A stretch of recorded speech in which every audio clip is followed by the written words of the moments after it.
కొవ్వలి రక్షణ సైన్యం చర్చ్ నందు ఈరోజు చర్చ్ స్థాపించి 159 సంవత్సరాలు అయిన సందర్భంగా వార్షికోత్సవ వేడుకలు ఘనంగా నిర్వహించారు.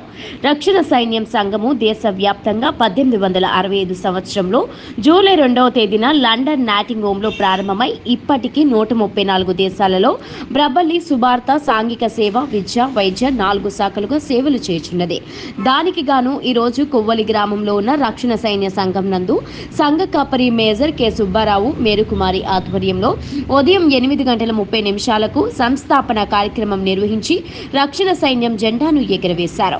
ఈ కార్యక్రమంలో ఎస్సీ స్కూల్ ప్రధానోపాధ్యాయులు సిహెచ్ యేసుదాసు, ఉపాధ్యాయులు కాటి స్వరూపారాణి, సురేష్ బాబు, సంఘ పెద్దలు, గృహ సమితి సభ్యులు, యవ్వనస్తులు, సండే స్కూల్ పిల్లలు పాల్గొన్నారు.